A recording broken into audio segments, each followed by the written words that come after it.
My name is Michelle Rawl, and I'm the Vice President of Member Engagement for the Lansing Regional Chamber of Commerce. And I want to welcome and thank you guys for joining us this Monday morning, week 3, I think, of our quarantine here. We're pleased to partner with Foster Swift to launch this webinar series.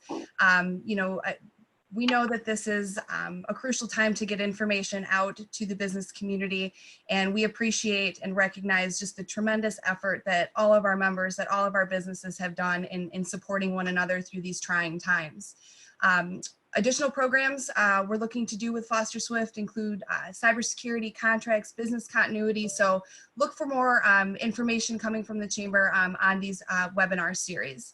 We're going to continue to build out these digital offerings, these different digital networking and information sessions. We recognize that it's not business as usual, but we want to do business as much as possible. We do have a series of questions to sort of guide this discussion, but we do welcome questions via the chat function on Zoom. I'm sure many of you are well equipped in how to use Zoom by now, but on the button on the bottom, there is an opportunity to submit questions via the chat function. Those will be monitored and fed to the panelists toward the end of the program. As we wrap this program up, we will send out a summary email with a link to this recording, some other links to additional resources, and some further contact information. So we want to continue to build a stream of information and data sharing. And now the role of a good moderator is to get out of the way and let our experts really lead and drive the conversation. So that's exactly what I'm going to do. I want to introduce Cliff Hammond, labor employment attorney with Foster Swift, and Julie Mann, senior director, corporate human resources with NEOGEN. And let's just kind of start right with a 30,000-foot view. The Families First and CARES Act was passed.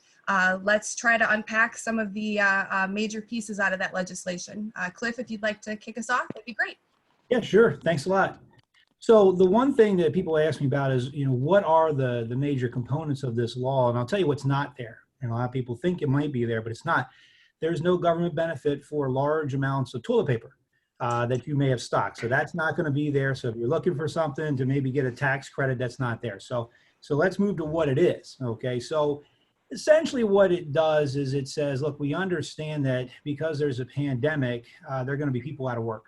And if we're going to have lots of people out of work, we got to make sure that they're allowed to, so we don't get everybody sick.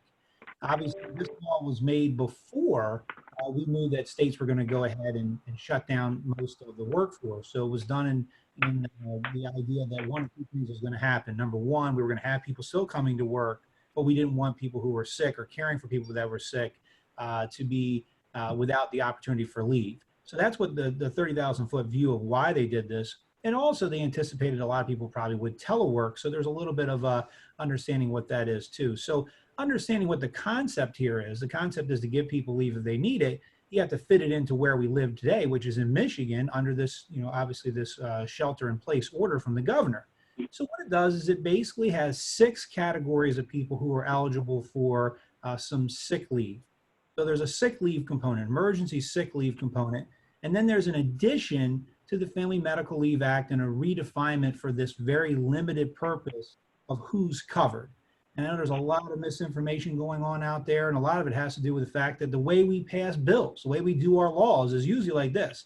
The people in Congress get together, they yell, they scream, they argue, they put some piece of paper together, they call it a law, and then we figure out later on what it really means because the administrative agencies kind of come out with rules and guidance. And as employers, we usually wait for those guidance to come down, it takes a little bit of time. We don't have time for that now. So what we've done in the last couple of days is we've seen these bills and people are, hey, I heard this bill is going to get passed on Wednesday. What do we have to do? And it's like, okay, well, we know some of it. We have to think about others because most of these bills, they kind of are odd. They're quirky in the way that they don't really fit nicely together and they don't fit with the real world. So we've had to do the best we can in a very short period of time to put them together. And the 30,000-foot view is, if you are somebody who is isolated because your healthcare provider, your doctor, whatever, told you you're on quarantine, then obviously you're going to have some time off. That we want you to have that time off.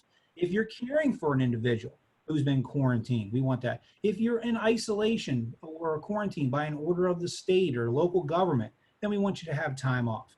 If your child, your son or daughter, is out of school, or you can't get your kid to daycare and you can't work as a result of that, then obviously you have some time off. If there's some substantially similar issue that the federal government dictates, says, hey, look, this is something we also think should be covered, then you can have some time off too.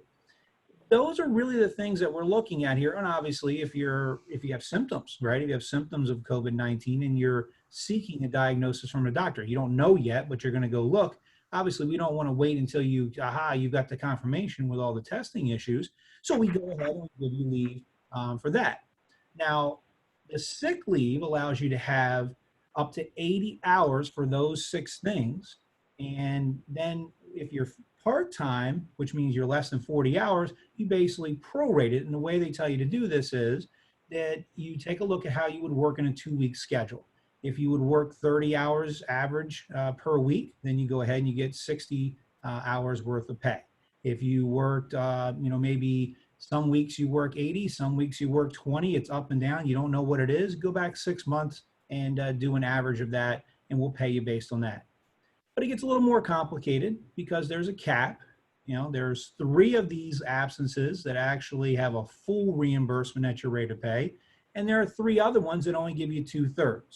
So if you are under an order from a doctor that you have to stay home, if you are, basically seeking a doctor because you have symptoms, then obviously you'll get 100%. So if it's for something that you actually have, it's an order that tells you to stay out. If you are subject to a state order or a local order from an isolation order or a quarantine, obviously we want you to get your pay for that 80 hours or whatever component you have. If it's for any of the other ones, the ones that you're taking care of, an individual that might have it, your son or daughter's out of school, or there's some substantially similar issue that comes out from the federal government, then you get 2/3 of your pay for that period of time. And people ask, well, who's qualified for that? And it's every employee. And so we'll get into a little bit of more of the details there. But basically what happens is if you have 500 employees or less, you're under this rule. So if you have an employee and at the time that they apply, you have under 500 employees, then you have to pay them. It's not the look back 20 weeks or anything like that. It's just at the time you apply. Same thing for the FMLA extension. The FMLA extension allows you to get 2/3 of your pay for one reason and one reason only.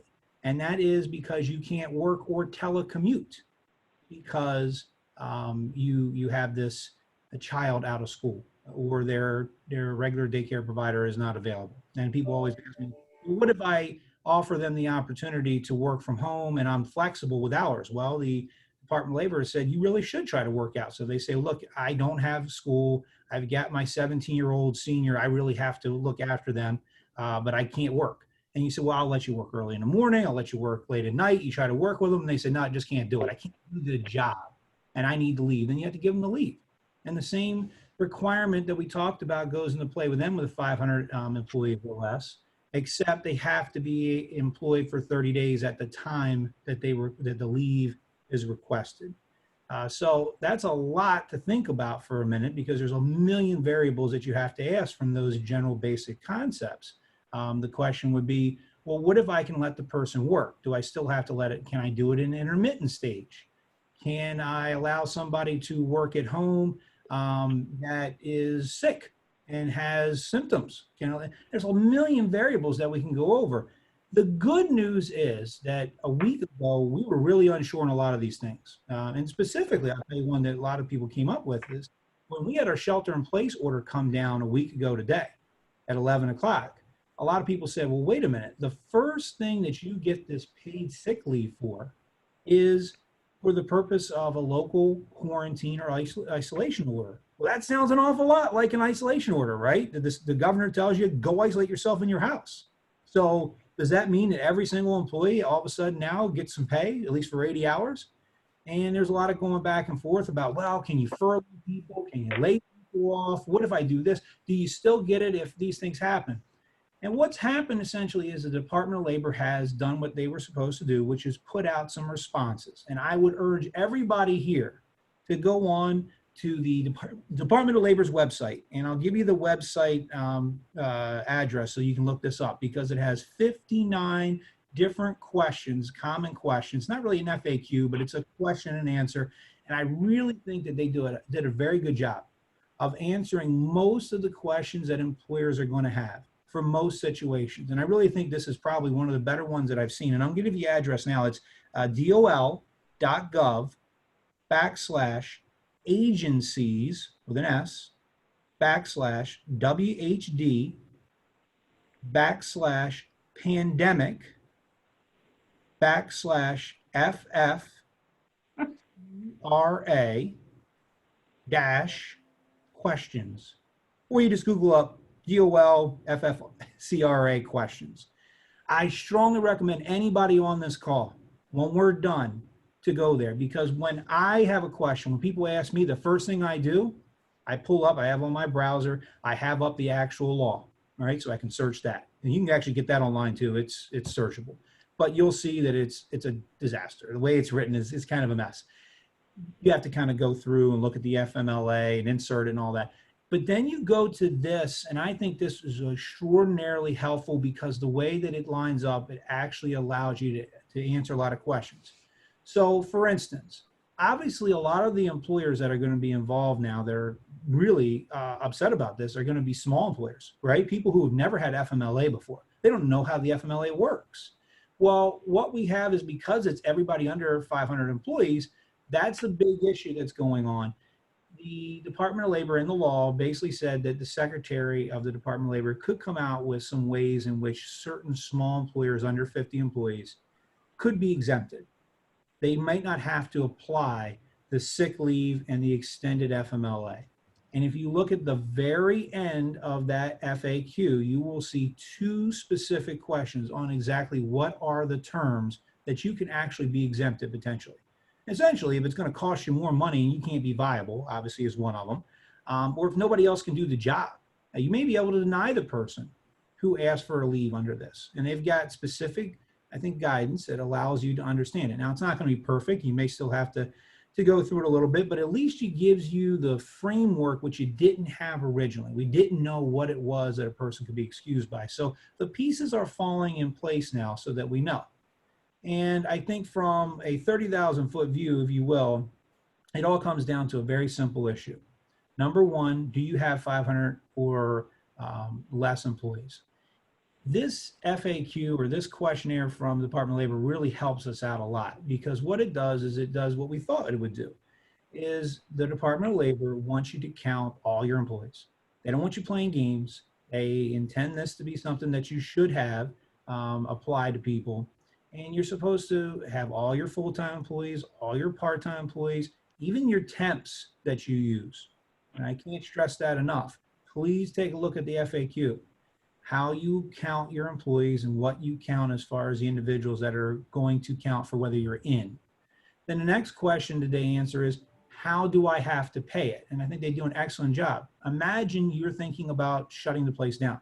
Imagine you're thinking about furloughing people. There's been a big debate. Should I lay people off? Should I furlough people? Should I put them on a leave of absence? Is there a difference? And the answer has been since day one, well, I don't know how it's going to work out, but what we found out now from the Department of Labor is really roughly what we probably should have known in the first place, and what I think I've been advising most people. If you lay everybody off before April 1 and you close your place down, then you don't have to pay them, because you're not an employee. They can go file for unemployment. And as you might have heard, there's another act, a big stimulus bill with lots of cash for everybody, that's going to give lots of money potentially to people who file for unemployment on top of their eligibility already. Can I get both the unemployment and this leave? And the answer is no, you cannot. You can't get both. You can't double dip at the same time. So if I am eligible, it's going to be a question of, are you working? If you're furloughed, there's a specific FAQ in here. If you're furloughed, you are not eligible for either the paid sick leave or the paid extension of the FMLA, period. So I think that answers the question. If your place is closed, if you decide you're going to lay everybody off, And let's just say you even have a person who's on sick leave. They're out 3 or 4 days and you decide, you know what, we're done. We're closing the place down and nobody's going to be working at all. Not at home and not at the office. They're not going to be eligible for it. But if you have everybody working from home and as a result of a COVID-19 qualified absence for the paid sick leave or the extension, then they would be qualified. So if you can work, then you get it. That's the whole point of the bill, right? So that people who can't work. A lot of people ask me, well, what if somebody's working at home and they say, I need off because of my kids? Well, the answer really comes down to this. If you try to work with them and at the end of the day, they still say they can't work, it's not about whether it's reasonable or not, they're entitled. So if you're telecommuting, teleworking, and you say I can't work because of my kid's school or daycare not being available, the long and the short of it is they're eligible for it. And it could be intermittent. Could be on an intermittent basis. I need a couple days, maybe Monday, Wednesday, Friday, I can work, but I can't work on these 2 days, on Tuesdays and Thursdays. The opposite is true if you are actually requiring individuals to come as critical infrastructure workers to come into work here in Michigan. And let's just say they say, hey, I've been diagnosed and or I think I've got symptoms and I need to go to the doctor. Well, if that's the case, you can't have somebody work on a intermittent basis if they've got that particular qualifying event, if they're actually working in person. So the reason why is you don't want people coming in and out of work, getting everybody sick. So it kind of makes sense, inherently makes sense. And if you look at the FAQs, there is a differentiation between people who are in the office working and the people that are not in the office. And then the next step is, who is a critical infrastructure employee that can come to work and he can work? Now, the bottom line is that the governor's executive order has some interesting, unique twists that just happened on Friday. First of all, I think the order is pretty clear. Stop working. Stop coming in the office unless you fit into very unique and specific guidelines. So don't try to broaden it. Your job is to lessen the number of people that come to work. Even if you're in an industry, it's an infrastructure, a critical infrastructure designated area, you're supposed to find out which of those employees you need to have, which ones are required to be there. And if you can work them remotely, even if you're allowed to have them come in, have them come at work, at home. Send them out. Don't bring them into work. Don't get people sick. That's the whole goal. And that's what it's actually saying here. Our job is to designate those individuals. Now, if you have certain people that work in vital public works that are designated here, if you're in the healthcare sector or you're a volunteer for life and death situations, you don't actually have to designate those individuals. They're allowed to come into work to the extent that you have to, but the governor says you're still supposed to work at home as much as you can. Then you move to the other areas. There are critical infrastructure workers, and the governor basically says in her order, and you can look at it online, and I very, very much encourage you to do so. You'll see there's all kinds of industries that are identified. There's healthcare industries, there's energy industries, there's certain types of water and wastewater industries, and critical areas that we need to have moving in our country, and it lays them all out. What it does is it refers to a March 13th executive order from the Homeland Security on cybersecurity. And I want you to, really important that there's a hyperlink within the executive order. You can Google this up and go to the hyperlink and look at that. And the goal is to see, and it's, again, this is just guidance. It's not required, but this is what the governor wants you to do. Look at there and see if you fit into those very tight categories of things that have to be open. And if you need to do that, and you're in those, if your employee provides this, not if you're in the industry, it's if your employee provides those services, then you're a critical infrastructure employee. And that's different than being in the industry, because the whole industry that's covered isn't necessarily exempt. It's just those that you need to do the things that are in this infrastructure program the Department of Homeland Security has identified. So within that, what you have to do is see if you fit. And if you do, then those individuals are exempt and they can come in person to work, all right? And then if you need others to supply you, suppliers who you need to continue those type of services, those can be designated as well. But as an employer, you have to designate your employees. You can do it verbally now through tomorrow, but by tomorrow you have to do something. And even if it's by email, you're going to have to tell them in email, you've been designated as a critical infrastructure worker. And there's been some question about whether you need a travel letter, do you need papers like we're in, maybe in World War II where you're traveling around and you're going to stop. That's not going to happen. The governor has said, we're not going to do it, but just in case, you can always give people a travel letter. And I think this might be a good, opportunity to kind of segue. There's a lot of things I think for the employers to kind of unpack, but how do you communicate this on the other side to all of your employees? And, I know, with NEOGEN, I think that you guys have some working on site and also some working from home. So, I mean, Julie, you're kind of living both sides of that coin right now. Absolutely. So a couple of things going back to the 500 and less employers for the Family First Act. So yes, we have FAQs for those employers under 500. The question always is, so how does that relate and what's the responsibility on the employer side from the over 500 employees? And, what I've read says that, that's up to the employer to take, to figure out what that best solution is. And so, for those of you listening, and I looked at the attendee list, I mean, there's many companies that are over that 500 employee mark. And, there's not, and correct me if I'm wrong, Cliff, but there's not the guidance on what do we do when you're over 500. So you kind of start looking at your own practices, your own policies, you figure out where you have gaps from kind of what's out there from a guidance standpoint for the smaller employers, and then figure out how do you kind of navigate that into your workspace. And then, to Michelle's point, and then it's all of the communication that goes behind that to be sure that your employees are aware. At any time, we all know that from a communication standpoint of view, I always say when someone says, well, how much do you communicate? I'm like, you communicate, and then you communicate again. Especially in, these unprecedented times. I can't stress enough to everybody that once you think you're communicating enough, you're not. So to go backwards to that kind of that correlatory for the larger employers, it really is taking that responsibility to figure out what you're going to do at your own work site and doing the best thing possible so that you're still mitigating the things that Cliff talked about relative to why the act was in place, because you still want to protect your workforce, you still want to protect your employees. Those are all the things that are at the top of all of our mind. At NEOGEN, we are designated as a critical infrastructure employer by the Department of Homeland Security, and we do have essential workers.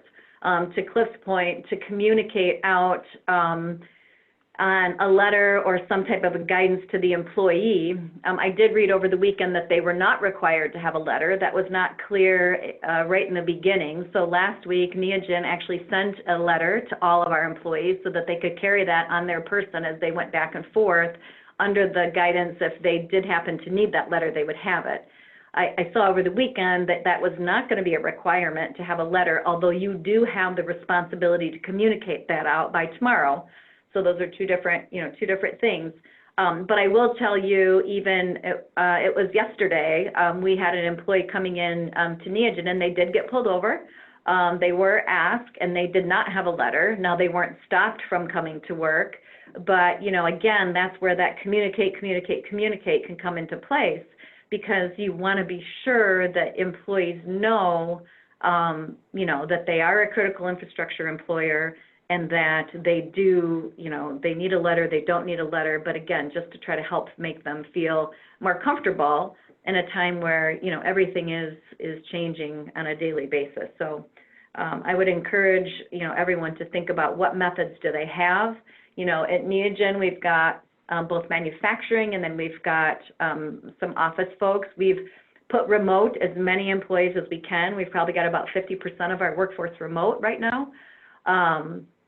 But we still have operations that are critical to the food supply. NEOGEN, I think, is one of those little best kept secrets in Lansing. Not everybody knows what they do. Most people go, I think you do some kind of a science stuff or something like that. But just for everyone to know, I mean, NEOGEN is responsible for the quality, the quantity, and the safety of the food supply. So if NEOGEN was to shut doors, we would not have a food supply. It would distinctly impact our food supply from a quantity, quality, and safety standpoint of view. So we're very critical to be sure that there's food still on the shelves, to be sure that animals are still safe. And so that's kind of how we get that critical infrastructure employer, and therefore those employees. So you do want to, help your employees understand that. With the Ingham County Health Department notification that came down Friday at 4:32 p.m. for all Ingham County businesses to be in compliance by 5 p.m. I'm sure everybody had fun scrabbling with that relative to the health screening. Again, that kind of creates that level of, concern for the employees. So, we, before the day ended on Friday, even put a note out to our employees to let them know that we were aware, we were going to comply. Here's what they could expect. Here would be the changes in process. So you want to think about those things overall with, all of these new pieces of information coming in. That's a really good point that you made there, but I want to make sure everybody understands the Family First Coronavirus Relief Act talks about 500 employees or less, and it talks about the ability to have paid leave under both the sick leave component and the extended family medical leave. But the executive order is for everybody unless you're exempted. And so that's an important component. I think a lot of times what happens, and these things are happening so fast, so furious, so much information, you're trying to keep on top of it. Those apply to different groups for different reasons. They have a lot of intertwined situations, and you may have the company next door might have critical infrastructure workers, so you see the parking lot full. Well, the reason why is because they fit within, like you were saying, some exemptions for those employees. And even though there is now some guidance from the state saying you're not going to need travel papers, again, if a person does get stopped, somebody's trying to do their job, they're a law enforcement official, and they're just trying to make sure everybody's safe, they may actually ask a question for an employee. So communication is critical, and really you've got a lot of different layers because, as you just said, you've got these different counties, Ingham being one of them, who's trying to do their best to say, hey, and by the way, here's something new you got to add on top of everything else you're trying to figure out. And you got to put a policy up, and you got to put a posting up, and it's effective immediately, and you got to take temperatures or at least ask people until you get your thermometers because you can't find them anywhere. What's going to happen. And if people if they've traveled outside the state of Michigan, say you crossed over the state line into Ohio with 1 foot, you technically, according to the Ingham County order that just came down, and I encourage everybody to go take a look if you haven't already, to make sure you have that up. If you've got in-person people coming in, you've got to do some protocols on allowing people to come in, some questions you've got to ask. And then there's some protocols on how long you can keep people out. So those are all things, and every county and every locality, they may be doing their own thing. And you've got to keep on top of this. And it's a nonstop battle because the information keeps changing, and it's okay because that's what we're supposed to do. We're supposed to keep on top of our own industries. And even within, for instance, healthcare, there are different types of healthcare providers. And the state of Michigan obviously originally said the healthcare and public health providers were the type of critical healthcare individuals we wanted to continue to come to work. But they've actually issued some guidance from the state as to, look, let's just say you are a public health or you are a healthcare facility. There's certain types of healthcare providers that we actually don't want you to do non-emergency procedures. I want you to put a procedure in place to postpone those. So it's very important that we're working. If you're over 500 employees, you may not be required to pay people for these leaves, but you still have to be understanding of these different components. And I think that goes to the other issue, which is money. It's a lot of money. If you have to pay people off, and it becomes a decision, right? The decision is, should I lay my people off, put them on furlough, whatever you want to denote this not working situation, or should I continue to pay them? And you may have heard of the CARES Act. The CARES Act was passed late on Thursday, and it does touch on and kind of clarify some of the language, some of the problems with the initial FFCRA. Kind of clears it up, but for the most part, you probably know it has two major big money components that we have to worry about. Number one, you can go out and get a loan, different types of loans, but one you probably heard about to cover some of your payroll expenses if you're going to pay people. And if you keep everybody around and you don't reduce them too much, you can get that completely forgiven potentially. at the end of that loan to cover maybe up to 8 weeks of your payroll expenses, which includes not only the money you're giving them, but some of the healthcare expenses you might have, some of the interest on mortgage, your lease, and other types of relevant utilities that you might have so that you can keep the place going. And as a business, you need to make a quick decision. Do I want to do it or not? You may have a question about whether I laid somebody off. Can I bring them back? There is some language actually allows you to bring them on, continue that out. So that's a big deal about whether you're going to telecommute, which means allow your employees to still work and still take money and work from home, or just shut down operations. It also has a second component to the CARES Act, which is a enormous amount of unemployment pay on top of your regular pay. So let's just say you lay somebody off or somebody's off of work. They may qualify for unemployment, say up to $362 here in the state of Michigan. So you get $362. Well, the CARES Act essentially is going to add another $15 an hour on top of that, the equivalent $600 a week. So you could have people who make less than $50,000 a year say, man, I think I'd like to be laid off. All right, that might not be a bad deal. I can sit at home, and as an employer, you might say, hey, it might be in the best interest of my employees.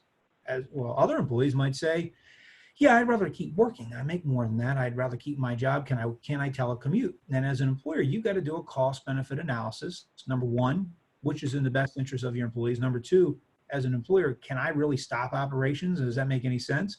And if you're looking at the loan component, you still got to qualify for the SBA loans. I don't know if you can qualify, so you got to look at it individually. So just because one company does it doesn't mean it's something that's right for you. It's something that's really important. The other part of that big $600 check is, and again, we're still looking for some nuances to be filled out here, but essentially those who normally wouldn't get unemployment, those who are maybe independent contractors, people who are self-employed, people that otherwise just can't get unemployment, if the states themselves agree, they may be able to now not only get the $600 a week, they could also potentially get whatever they otherwise would have been qualified for if they are qualified for unemployment on top of that too. So you could look at people who are in this big pool of other employed individuals getting it, but we have to come up with the dynamics of how we do that. And as you might have heard, we have such an influx of unemployment now in the state of Michigan. They're asking people to apply on certain days depending on what letter their last name starts with. So you can tell this is going to be kind of a big issue of how we do it. And I'm sure the people down on unemployment are going to be able to get that done. But there are several layers that we have to look at. Number one is, are you an employer that has to pay the leave? What type of leave do you have to give and what circumstances? And I think that we talked about the Department of Labor has given us pretty good guidance on that. I think that's a really good place to start. You can look at what's a joint employer. A lot of people are saying, well, I have two different operations. Do they add up together? Hey, it's addressed right there. You use the new 4-prong test from the FMLA. I think they really did a good job of helping you out. The second component is going to be, okay, let's say I am or I'm not into the extended FMLA, or that am I the type of person who can actually have people come to work? And then individually as a business decision, should I lay off? Should I have people work from home? How should I handle it? And then the third component is, what's in the best interest of my company? Should I get this loan? Am I going to qualify for this small business loan? And I think at the end of the day, that's a decision you have to make individually, and you have to look at it from a business and financial standpoint. I think a lot of people are crunching numbers right now. And then the final thing is, what are you going to do with your actual employees? Do you want to keep and retain them when this is done? We don't know when it's going to be done, but ultimately we're going to come back to work, right? We hope sooner rather than later. Whatever you do is going to be a component of a lot of different things. How did you treat your employees? How did you communicate with them? Did you run around with your hair on fire, or did you put your head in the sand? Is that going to have an effect if things start opening up? So can you give people benefits while they're on a layoff or a leave of absence? A lot of times it's going to depend on your healthcare provider. If I decide that I'm too small and I can't afford to give you the paid leaves, is that going to have an impact when this is over and people are going to leave? Those are the real world considerations on top of what I think is a fairly simple, once you step back, read the regulations, kind of go through the questions. Once you find out who you got to pay, who you don't have to pay, and you know that it cuts off if you decide not to do it. Once you find out how to treat your people and work with them, I think that's really what's going to be the real world effect here. what's going to happen next with employment situations. And that's something that's an HR professional and people who are business people probably have to determine better for your workforce than any legal aspect. Cliff, that's a fantastic point to make. Obviously the financial component and getting through the crisis is critically important. But, when we come out of this and we emerge on the other side, we want to make sure that we have, strengthened our teams and, we're not trying to rebuild our businesses from the ground up with our staffs. And, Julie, if you want to add to that as well, I think that's a great point to make, Cliff. Oh, sure. And on the unemployment, just a couple other factors on the unemployment.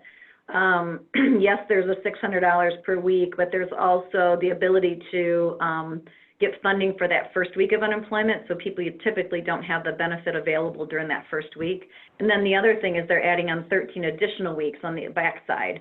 Now, as I say that, I will tell you, while we were on this webinar, I got an alert on my phone that the governor's live streaming now on unemployment benefits. So it could change. I'm not sure what is happening on the live stream.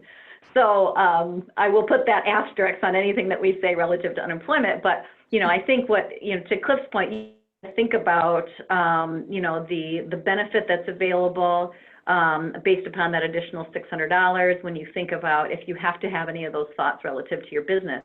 In Michigan, I will tell you as well, for those of you, if you haven't heard the term, there's also a thing called work share in the unemployment arena. So there's an opportunity to reduce people's hours, take advantage of a work share benefit from an unemployment standpoint of view, and use that as a methodology to try to get your employees' income as close to whole as possible. So work share is a benefit that is available in Michigan.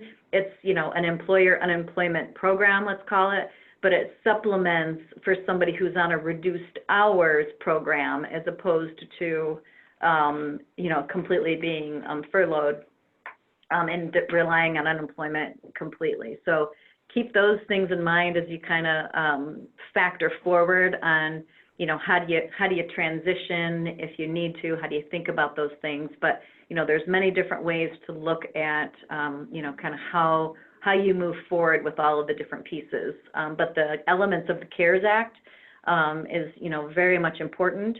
I will say from a HR professional standpoint of view, and I just started looking into this weekend, but please, for those of you with 401k and retirement plans, there's also provisions within the CARES Act relative to distributions and loans.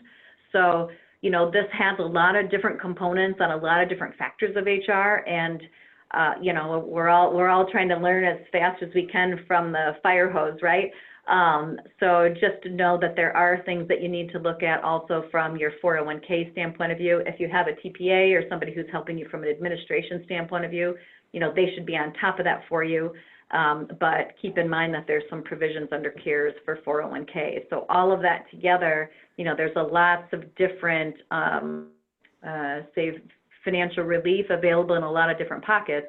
And again, as the larger employer who doesn't technically have to pay that leave, how do we look at our benefit programs? How do we figure out how we how do we help people make good decisions? So, we don't want people to make decisions on whether or not they come to the workforce based on their balance in their PTO account or their personal time off or their vacation, whatever, acronym that you use. And so that's one of the things that, has been a big discussion point for us is how do we look at our programs that we have already in place because we are the larger employer, but how do we help people make good decisions and make the right decisions for their safety, for all of our employees' safety, and for our business, and not using, whether or not I have PTO or sick time available to make the right decision. So, that's something that as a larger employer, it's just not laid out, just not as easy to figure out. But, when you're looking at that, the PTO, how do you help them make right decisions? If you have to look at any form of staff right sizing, how do you understand the full unemployment benefit CARES Act? How do you understand the mechanisms of work share? And so, it's a lot of Excel, fun with Excel spreadsheets to try to help you figure out what those things are. And then as well, be sure that you're writing and modifying your policies so that you have everything in writing relative to any changes that you make during this time. So it's, and then the last component, I'll say it again, is then you got to communicate all of that out to your employees, because if you have you have all these things in place and you're not communicating those out, the employee just doesn't know what's going on. And to them, it feels like, my employer's doing nothing, when I can guarantee that every single one of us on the call are doing a lot to try to navigate through these unprecedented times. So you want to be sure that everyone's aware that you are spending that time. I think those are great points, because at the end of the day, everybody wants to ask, look, what should I do, right? Is there a one size fits all response? And the answer is no, there's just not. This is the problem with this law and these set and series of laws. They not only keep in their dynamic, and we can get our hands around them, but ultimately it is so individualized based. You have to make a decision based on all the information you have. And one of the things that makes this more difficult, it's not like whether we should or shouldn't, comply with the Americans with Disability Act. Well, the answer is yes, you have to. But then you get into, well, how do you do the individualized accommodation? That's really what we're looking at. We're looking more at, look, there are unemployment components to this. There are real world components to this. There are business loan opportunities, but then there's, are we going to be able to recover? Are we going to be able to keep enough of our workforce to get that actual small business loan, somehow forgiven? Or, you know what, I don't care if I forgive it. It's a pretty good rate. I'll take it anyway. Everybody has their own decision. You talk about unemployment, and obviously, there are opportunities. There's a work share program. It's been around forever. They've relaxed some of the obligations. That's really what they've done, is just said, hey, we don't really care if you've had really good. We want you to keep people working. Of course, that sounds good in a bubble, but if you're not working and your operations are done because none of your customers are running, how are you going to keep people working? What are you going to do? How does that work for you, as opposed to a place that says, look, everybody's working anyway. They're just working from home.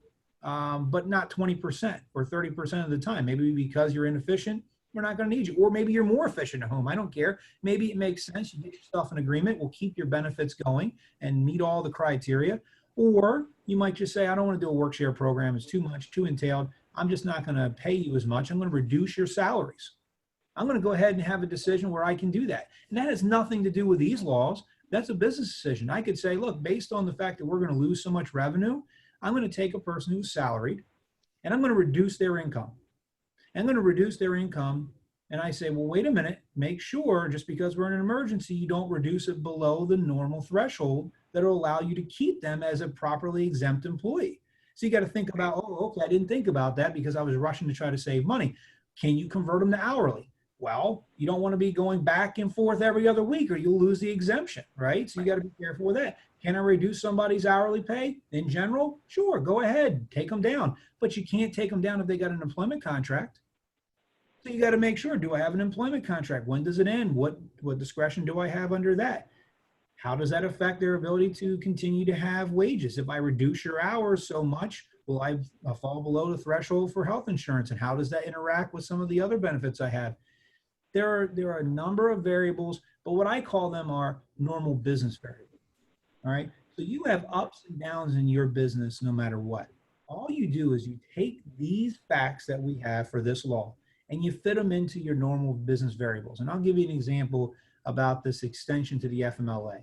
If I have coronavirus, if I'm tested positive and I need to be out of work, whatever, I get paid, right? I get paid under the sick leave. I'm not going to get paid, however, under the FMLA extension. That's the weirdest thing about this law, right? I basically get up to 12 weeks of extended FMLA for the ability to care for my child, my son or daughter, which is defined as, basically the same as it is under the FMLA. With most of it's under 18, unless you have an incapacitated a person who's over 18 with disabilities, same as you would under a normal FMLA. But I'm not going to be covered by paid FMLA for that absence if I'm in the hospital on a respirator. That's not going to apply to me. What's going to apply is the first 80 hours. Then after that, what happens is I go into normal FMLA. It still has to interact with each other. And this isn't a new 12 hours on a top of regular FMLA. What this is part of your 12 hours. So if you have Susie, and Susie's at work and she says, I have a fever and I'm going to the doctor to find out whether I have coronavirus and get tested, and you put her off of work. Well, she'll get her sick pay, she'll get her sick leave, right? But whether she's now going to have FMLA for herself, normal FMLA is going to be dictated by the fact of whether she has any time left. If she already had a pre-existing issue, maybe she had intermittent leave, or she already used it for 12 weeks for childbirth or whatever it was in the last 12 weeks out of the last 12 months, she may not have anything left for normal FMLA. The same thing goes for Susie. If she says, I need to work from home, I want 2/3 of my pay for 10 weeks, because after the first 2 weeks or 10 days, I'm eligible. Well, the problem's going to be if Susie has burned through her normal FMLA allotment, looking back at your policy, she doesn't get it. She won't get the pay component. This is just one other component of FMLA. So it's whether you have for this or any other reason. So there's a lot of different things. So when you look at the accommodation, whether a person can be worked with, if you look at the FMLA and the paperwork that you're going to need for any type of illness, it's going to be because of hospitalization or something that interferes with their ability to perform the work because of a health condition, the same certification process is going to go through. The same analysis is going to go through. So again, we've had sicknesses before, we've had illnesses. I'm sure if you have employees, you've had absences before. The biggest problem is for small employers who've never had to deal with FMLA, there's this very limited issue. You're not going to have to worry about whether they exhausted their FMLA, because the answer is going to be they haven't, because they never had it before, right? So for this one limited issue, that's where you're going to be trying to put your head around what everybody else who's above 50 employees has been dealing with for the last 20 years, because FMLA, quite frankly, is probably one of the biggest issues HR people have if you have over 50 employees. And now what I first thought, and what a lot of people thought, was like, oh no, you mean on top of that person who missed all this time, they're going to get another 12 weeks so they can sit at home with their 17-year-old? And I said, well, calm down. Don't be so cynical. It's probably to myself.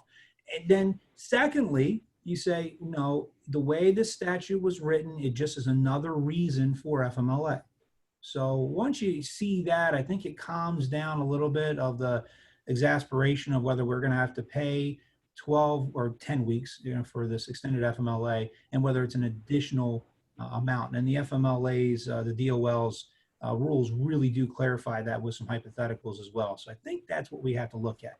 Look at your situation, look at your employees, look at how you want to make these decisions based on a business judgment, and within the confines of these rules, make the right one for you and for your employees.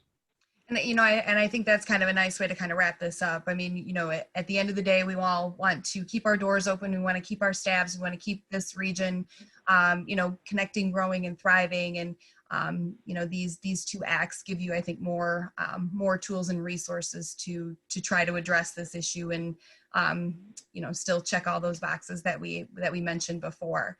We have about 10 or 12 minutes left. I'd love to go through just some of the questions. Thank you to Kim for, monitoring the chat function and shooting these over here. We'll just kind of just go right down the list. Does the governor's executive order to shelter in place qualify as a reason to take paid sick leave, assuming the employee can do no work as a result? Maybe. And here's the bottom line. If the shelter in order says that I have to stay at home, right? If I have to stay at home, and as a result of me staying home, I'm working, okay? So I'm working telecommuting. And as a result of me not being able to go to work and I'm telecommuting, and my child has their school closed, and I say, I can't work, no matter what, I can't work, then I will qualify. But very specifically, and this is what we looked at, I thought by looking at it, that an isolation order is exactly what this governor's order was. But if you look at the FAQs from the Department of Labor, what they've said is, if you shut your business down, you're not doing business because of this, then you are not qualified.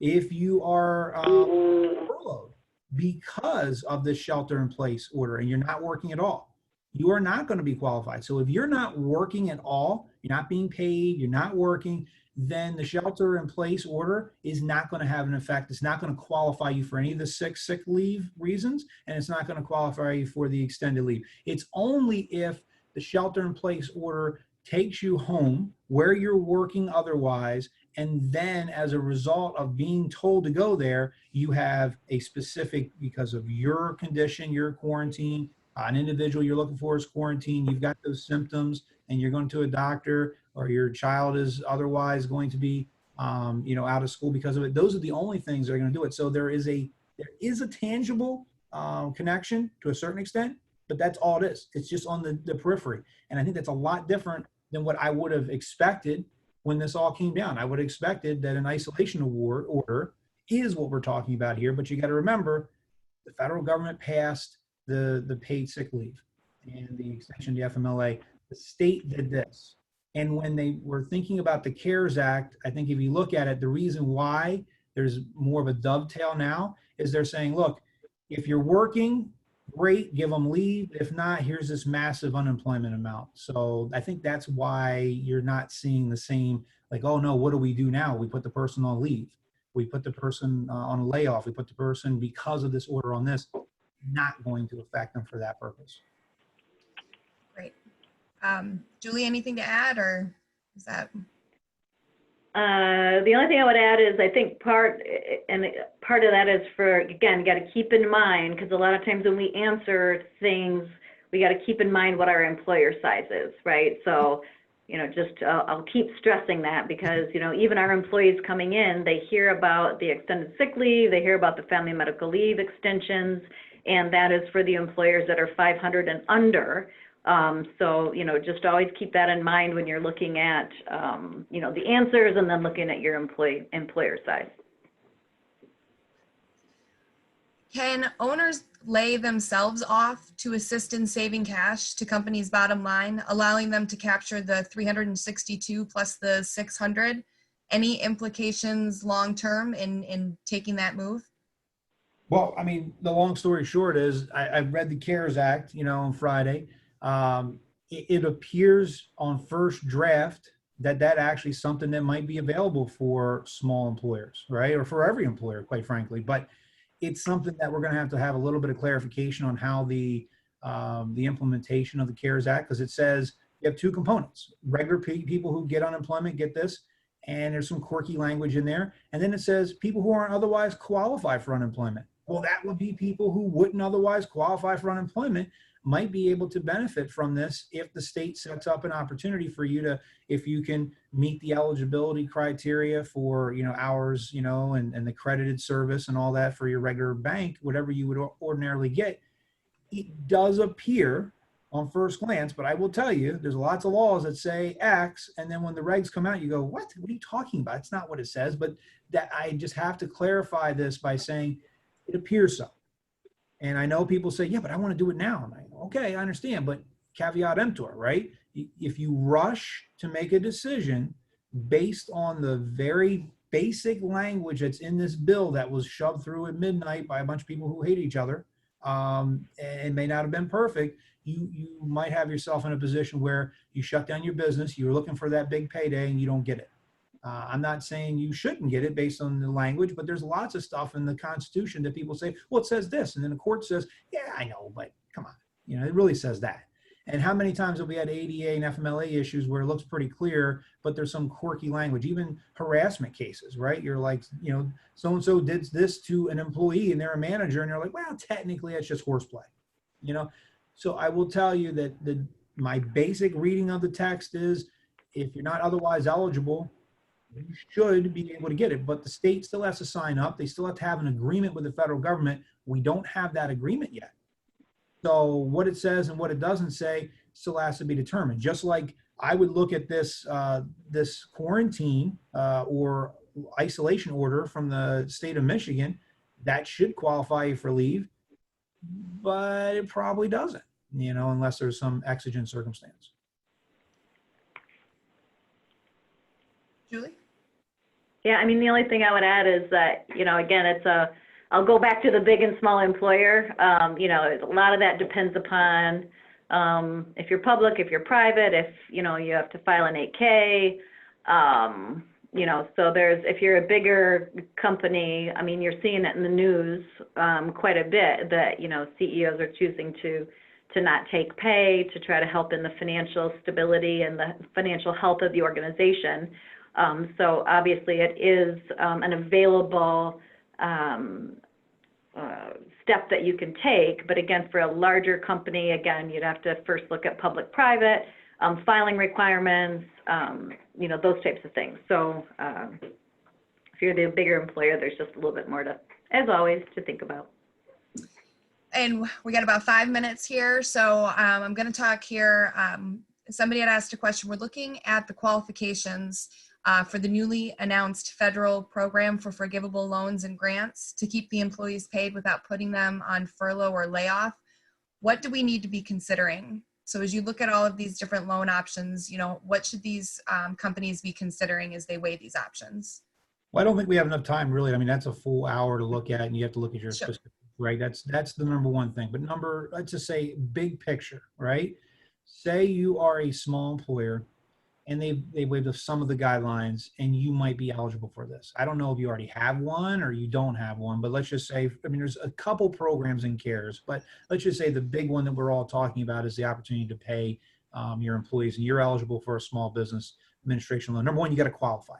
All right. So they may say, no, you're not qualified for whatever reason. You're just a bad business or you're a bad risk. They might not want to give it to you. So that's number one. Number two, you got to know whether or not you're going to be able to float some cash, maybe get this thing done, right? So you get this in order. Are you going to be able to keep your employees employed and use this to actually pay them or not? I don't know what your monthly pay was, what your payrolls were in the past. If you've ratcheted up your employees extremely high the last 6 months or something, it might have a different effect than somebody who's been pretty static for the last couple months. But again, it's a decision that you have to make based on your business circumstances. The credit at the end that you might be able to receive in order to get this forgiven is going to be a request. You're going to put a request in for this. And I would hope that the request will be given and taken and everybody's happy about it. And you have to be able to know whether you're going to keep everybody employed roughly and whether you're going to be able to keep their pay roughly the same. And if you do those things and you are qualified, it may be a great bet. Here's the caveat, though, I would tell you. The president came out yesterday, just a couple days ago. He said, hey, let's get this thing going by Easter, right? Let's get this economy rolling. Now, I can't see why we can't do two things at one time. And now he's saying, well, maybe not quite so quickly. I'm looking at things. Maybe we're not going to be going back. And I don't know what your business is like.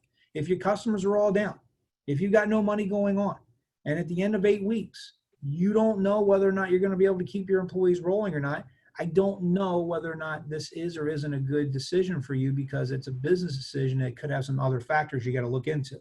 If your company's still doing good, I mean, look, if you were making surgical equipment and you're a small business guy and you're rolling this the best time of your life, this almost could just make even more profits for you, right? Because you're going to have everybody rolling. You're going to continue to do work. You're going to get this loan. You're going to pay all the people with that, and all the profits are back to you. Yeah, that sounds like a great idea. Sign us up. Maybe there's some other questions for you if you're not doing that. So I just think that it comes down to this. You got to talk to, your accountants, your financial advisors, and you got to take a look at it from a legal perspective. We're doing that here, and we're, doing some risk analysis with different people, but it is different. It is unique. Every employer. Yeah, Julie, if there's anything, that you'd like to add here, we're kind of on our final 2 minutes. So, we'll kind of add our, Jerry Springer final thought kind of to the program here. And as I mentioned, I know we've referenced several really strong resources. We'll make sure to include links to all these different websites and things in our follow-up email as well. So Julie and Cliff, Julie, if you want to lead us with your kind of final thoughts and we'll wrap up. Sure. I mean, I think if anybody's hearing anything, we all want clear guidance. We all want black and white, and we're living in a world of gray, and the gray continues to shift what shade it is depending upon the minute, the hour, and the day. So, seek for information. I can't say strong enough, communicate. At NEOGEN, we're managing this across 9 states and 14 countries. So, you can just imagine the complexity that, you get into when you're looking at all of those different things. And what's happening is that what I'm finding is that states are starting to make specific protocols. Counties are starting to make specific protocols. And so staying on top of, if you are a multi-state employer or if you're a multi-country employer, everything is changing within each of those arenas constantly, which just makes the issue a little bit more complex. So communicate, read, stay connected to resources, and final closing words is, and most importantly, wash your hands. Cliff, anything to add here briefly? I think the number one thing that we need to keep on top of, I do think that we are getting unprecedented clarity in a short period of time from the federal and state government on these things. I've never seen people try as hard as they are. They really are trying to make it as easy as they can. And I think the lender is going to be doing that. I think everybody's trying as much as they can to make this accessible. So keep watching the state of Michigan's website, because they are updating with an FAQ on who is and is not an essential critical worker. There was just an update from the federal government on critical infrastructure workers. Be very careful though, because the executive order that was signed here in Michigan refers to that initial one, because there's actually a lot of good clarity in this new one, but it may not be assigned by the governor, because it does open up some places like gun shops as critical infrastructure workers, things like that. There may be some political issues, so be careful. Make sure you think before you act. Look at the DOL. They continue to do it, and more importantly, for the money and credits that you get for giving people leave, the IRS is going to be putting out a form that you're going to put out, and it's going to have guidelines on documentation you need to be able to get the credits. We don't have that quite yet.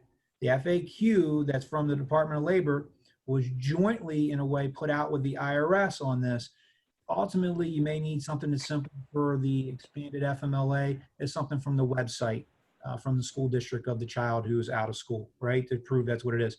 But there may be more for the credits that you have. And again, you can get healthcare expenses that are related to it, but what they're going to want eventually when you put that in is going to be it's very, very important that you keep on with the IRS's website, which is there, and they're doing a good job of putting a lot of information that's usable for you.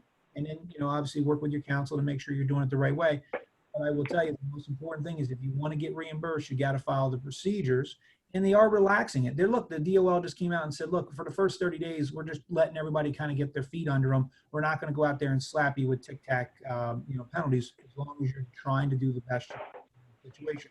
Understand they are working with us. They are trying to understand it. They put that guidance out. So keep on top of that. They're continuing to say things like that. For instance, if you take your payroll taxes, and generally speaking, take that money and put it in escrow, which you're supposed to do for the IRS.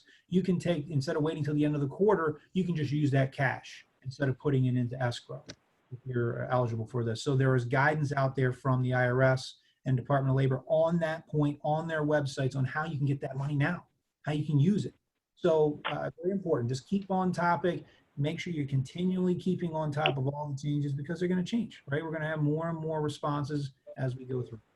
But Cliff, again, that's another great point. As these documents and these clarifications continue to come out, that's a great opportunity to push out content to this group and make sure that you guys have the most up-to-date, current, and clear information that you guys need to do your business as well. So hey, one more point though, I just want to make sure for those public employers that are here, unfortunately, while you are generally going to be covered, you're not going to get the tax breaks. So it's something to keep in mind. And it's unfortunate, because no matter how big you are as a public employer, you're generally going to be covered. But I guess they just figure, oh, well, you're a public agency and you don't get the same breaks as everybody else, unless they change it. Who knows, right? It could change, but it's important to keep that in mind as well.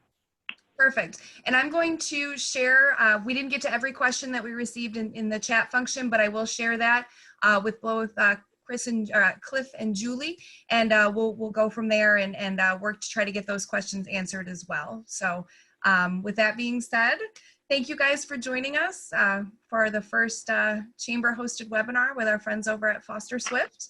And I hope you guys all go out and, or stay in and make it a great day. Okay. Thanks, guys.